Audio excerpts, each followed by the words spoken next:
ونصلي على رسوله الكريم أما بعد فأعوذ بالله من الشيطان الرجيم بسم الله الرحمن الرحيم.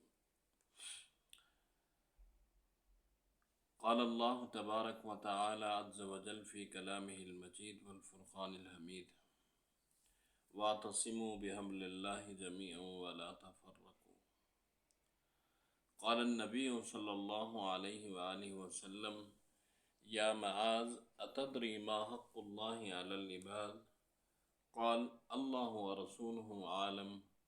قال أن يعبدوه ولا يشركوا به شيئا أو كما قال عليه الصلاة والسلام.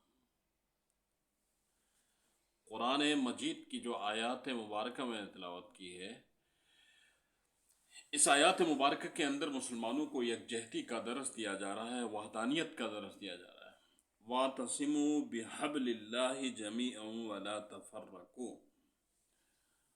اس آیات کے اندر ہمیں یہ درس دیا جاتا ہے کہ وَاعْتَصِمُوا بِحَبْلِ اللَّهِ، اور تم سب کے سب اللہ کی رسی کو یعنی اللہ کے دین کو پکڑو جمیع اجتماعیت کے ساتھ، اور وَلَا تَفَرَّقُوا، فرقوں میں مت بٹو. یہاں پہ سب سے بنیادی چیز ہمیں دین کو مضبوطی سے پکڑنے کا حکم دیا گیا ہے.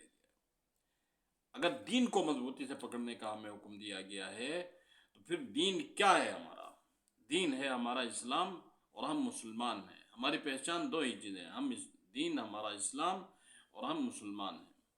اب دین کو چھوڑ کے جو ہم پگڈنڈیوں پہ چل پڑے ہیں، فرقواریت کی آگ میں ہم جو جل رہے ہیں، اس کی نفی کی جا رہی ہے یہاں پہ کہ آپ فرقواریت کو چھوڑیں اور اللہ کے دین کو مضبوطی سے پکڑیں.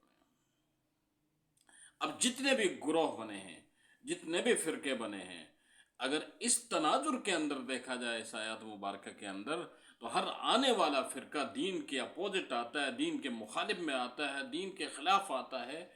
تو ہر آنے والا فرقہ جو ہم بناتے ہیں، جس کی ہم پوجا کرتے ہیں، جس کی ہم تقلید کرتے ہیں، وہ دین کے چہرے کو مسخ کر رہا ہے. کیونکہ اللہ نے دین پہ چلنے کا حکم دیا ہے، دین کو مضبوطی سے پکڑنے کا حکم دیا ہے. فرقواریت کے آگ کے اندر سے جب تک نہیں نکلیں گے تو ہمیں دین کا مطلب، دین کا مفہوم سمجھ میں ہی نہیں آئے گا. دین کا مطلب، دین کا مفہوم ہمیں سمجھ میں ہی نہیں آئے گا. ہر انسان اپنی نئی نئی چیزیں لے کے آئے گا، دلوں کے اندر تعصب آئے گا، دلوں کے اندر نفرتیں آئیں گی، ایک دوسرے کی مساجد کے اندر. دین کو ہم لوگوں نے پھر جب دین کی سمجھ ہی نہیں آئے گی، ہر ایک فرقواریت کی پوجا پاٹ کے اندر لگا رہے گا، تو دین کا چہرہ مسخ ہو جائے گا، دین سمجھ نہیں آئے گا. ہر کوئی اپنے فرقے کو دین سمجھنا شروع کرے گا، تو پھر اس کے اندر بہت ساری خرافات پیدا ہو جائیں گی، آپس میں تعصب، نفرت، عداوت آپس میں پیدا ہو جائے گی. اس لیے سب سے پہلے اللہ نے ہمیں دین پہ چلنے کا حکم دیا ہے.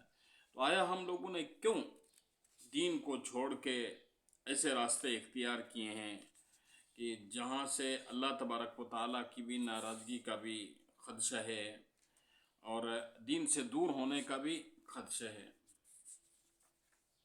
میرے عزیزو، فرقواریت اور تعصب کی بہت ساری وجوہات ہیں.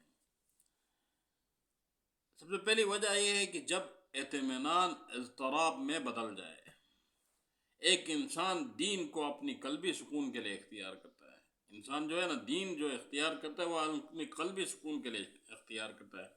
بے شک دین اسلام میں ایسی تاثیر ہے کہ وہ اسے قبول کرنے والے کو سکون دیتا ہے. دین اسلام کے اندر ایسی تاثیر ہے، جو اسے قبول کرتا ہے اس دین کے اندر ایک تاثیر ہے کہ وہ اسے سکون دیتا ہی ہے. اللہ کی یاد اور پیغمبر علیہ السلام کی زندگی، سیرت اور اخلاق عالیہ میں ایسا اطمینان ہے کہ انسان زندگی کی ہر مشکل کو ہنس کر جھیل جاتا ہے.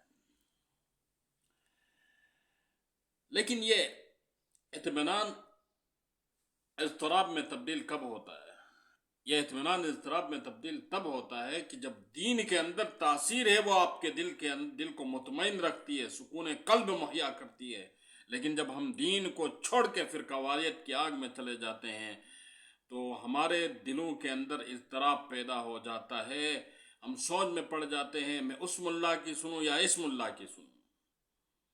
ہمیں اپنی مسجد کے محراب و منبر سے جب یہ آوازیں آنا شروع ہو جاتی ہیں، فلاں کافر، فلاں مشرک ہے، فلاں یہ ہے، میں ٹھیک ہوں، میں صحیح ہوں، پھر دین کی صدائیں ماند پڑ جاتی ہیں.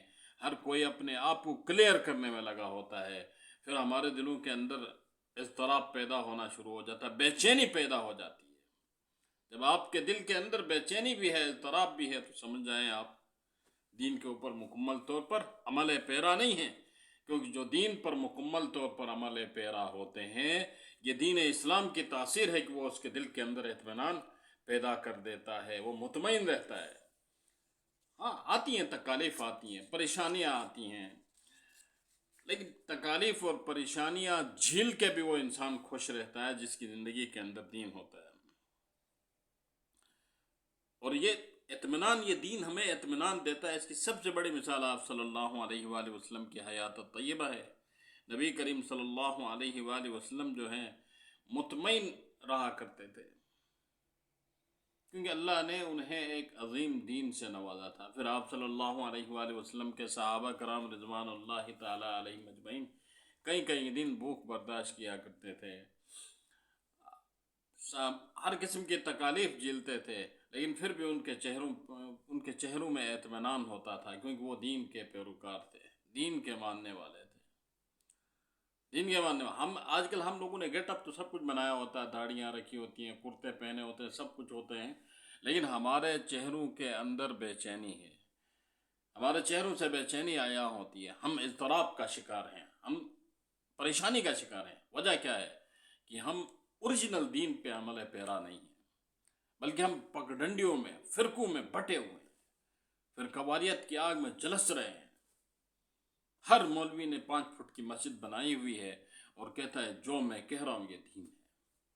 میرے عزیزو، دین اسے نہیں کہتے ہیں، دین اسے کہتے ہیں جس کے عمل پیرا ہونے سے، جس پہ چلنے سے آپ کے دل کے اندر اطمینان ہو، آپ کا دل مطمئن ہو، آپ کا چہرہ حشاش بشاش ہو۔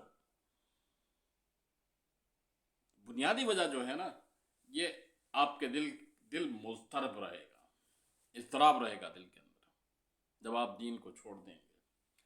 دوسری وجہ دین کو چھوڑنے کی، دوسرا جو سبب ہے دین کو چھوٹ جانے سے، وہ یہ ہوگا کہ آپس میں نفرتیں اور عداوتیں پیدا ہو جائیں گی۔ تیسری وجہ، جب ہم دین کو چھوڑیں گے تو اللہ تبارک و تعالی کے عذاب کے اندر آ جائیں گے۔ اللہ کے عذاب کی مختلف صورتیں، جیسے آج کل مہنگائی عروج پہ، ظالم حکمران اللہ نے مسلط کر دیے ہیں۔ یہ ساری چیزیں جو ہے نا، یہ چیزیں اللہ نے ہمارے اوپر کیوں لائی ہیں؟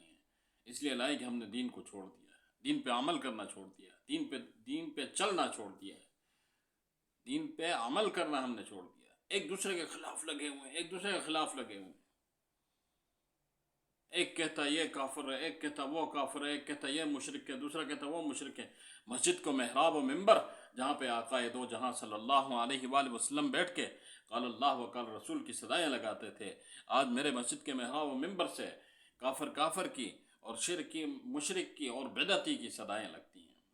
اب دین میں اور فرقواریت میں اتنا بڑا فرق ہے۔ اگر ہم اسلام پہ عمل پیرا ہوں گے تو اسلام ایک ہی یکجہتی کا پیغام دیتا ہے۔ اسلام ہمیں جب کہیں پکارتا ہے تو یا ایھا الذین آمنوا، مطلب مومنین کے نام سے پکارتا ہے، صالحین کے نام سے، صدیقین کے نام سے۔ جب قرآن پہ ہم ہمارے پیرا ہوں گے، دین پہ عمل پیرا ہوں گے، لیکن ہم نے قرآن کو، دین کو اور احادیث مبارکہ کو چھوڑ کے جب دوسری چیزوں کی طرف جاتے ہیں، وہاں پہ پھر ہر ایک نے اپنا فرقہ بنا، پھر ہم مومنین کی صفات ہمارے اندر سے ختم ہو جاتی ہیں، پھر صدیقین، پھر وہ جو چیزیں ہم لوگوں نے انفیکٹ جو اللہ نے قرآن میں بتائی ہیں، یا ایھا الذین آمنوا سے خطاب دیا ہے، صدیقین سے خطاب دیا ہے، اللہ نے مختلف اچھی اچھی چیزوں سے ہمیں مخاطب کیا ہے۔ پھر جب ہم دین کو چھوڑ دیتے ہیں تو وہ ساری چیزیں ہمارے اوپر سے اٹھ جاتی ہیں۔ پھر جو روایتی نام ہم نے رکھے ہیں، بریلوی، دیوبندی، وہابی، پنج پیری، فلاں پیری، فلاں پیری، فلاں پیری، پھر وہ آ جاتا ہے۔ جب ہم اپنے ساتھ ان ناموں کو ریلیٹڈ کر کے اپنی پہچان بنانا شروع کرتے ہیں جو ہمارے خود ساختہ ہیں، تو خود ساختہ نام جو ہیں اس کے اندر پھر اختلاف بھی ہے، اس کے اندر پھر نفرتیں ہیں، اس کے اندر پھر عداوتیں ہیں۔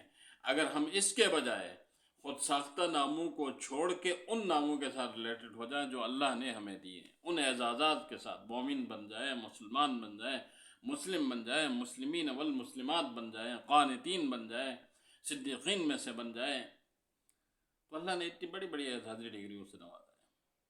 بنیادی وجہ جو ہے نا، فرقواریت سے بنیادی چیز جو پیدا ہوتی ہے وہ حسد، بغض، کینہ، نفرت، عداوت۔ فرقواریت سے یہ بیماریاں پہ حسد، بغض، کینہ، نفرت، عداوت، یہ بیماریاں۔ اب جس دل کے اندر حسد، بغض، کینہ، نفرت، عداوت ہو، فرقواریت کو لے کے وہ آگے بڑھ رہا ہو، وہ مسجد کے محراب و منبر پہ بیٹھ کے آپ کو پیار و محبت کا درس کیا دے گا؟ آپ کو کیا دین سمجھائے گا؟ جس کے دل کے اندر فرقواریت ہے، جس نے اللہ کے قائم کردہ دین کو ٹھکرایا ہوا ہو، پگڈنڈیوں پہ چل رہا ہے، وہ آپ کو کیا دین سمجھائے گا؟ اس لیے میرے عزیزو، فرقواریت کی آگ سے بچنا ہے، فرقواریت سے محفوظ رکھنا ہے۔ ہمارے یہاں پہ جتنے اسٹوڈنٹ دورہ تفصیل کے آئے ہوئے ہیں، ان سب کو ہم لوگوں نے ایک ہی مشن کے تحت بلایا ہے کہ ہم سب نے مل کے اپنے علاقے کے اندر کام کرنا ہے فرقواریت کے خلاف۔ ہم سب نے یہ پیغام دینا ہے، دنیا میں ہم سارے ایک ہیں، ہم سارے مسلمان ہیں، اور ہمارا ایک ہی دین ہے، وہ اسلام ہے۔ میں کسی فرقے کا پیروکار بن کے نہیں جاؤں گا۔ اسپیشلی میری آپ سب سے یہ ریکویسٹ ہے، اللہ مجھے اور آپ سب کو عمل کی توفیق عطا فرمائے۔ وآخر دعوانا الحمدللہ۔